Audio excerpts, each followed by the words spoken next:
Це не є секретом, що в наш час існує велика кількість підприємств, які потребують праць велику кількість людей в значних розмірах приміщень. Навіть в Україні на 2019 рік працювало 518 великих і 18 129 середніх підприємств. Візьмемо на прикладі всесвітньо відомої компанії Apple. На 2021 рік в ній працювало 150 тисяч робітників. І, звісно, значна кількість з них працювала віддалено, проте якщо ми навіть візьмемо 1% від них і помістимо їх в одне приміщення, це вже буде значна цифра. Тож, аудиторія в нас велика. Але що саме дозволяє цим компаніям досягати успіху?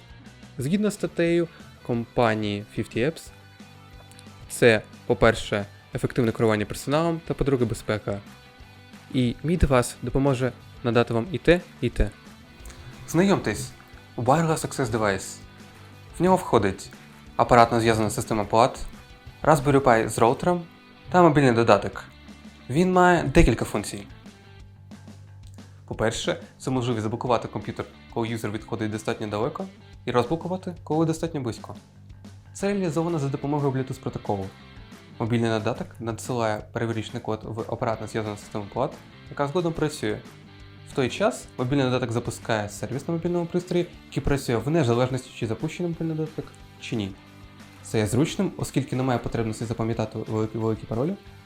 Також це є безпечним, оскільки ти точно не забудеш заблокувати свій комп'ютер, коли підеш випити кофе. Друге. Централізоване управління декількома комп'ютерами. Це реалізовано за допомогою локального сайту, розгорнутого на Raspberry Pi 3B. Він є локальним з метою безпеки. Raspberry Pi також підключається до роутеру для того, щоб юзер мав доступ до всесвітньої мережі інтернет. Він просто знаходить Wi-Fi WAT, вводить пароль, який він вводив при налаштуванні, та вже може використовувати наш продукт. Це корисно при проведенні олімпіад, конференцій та багато чого іншого.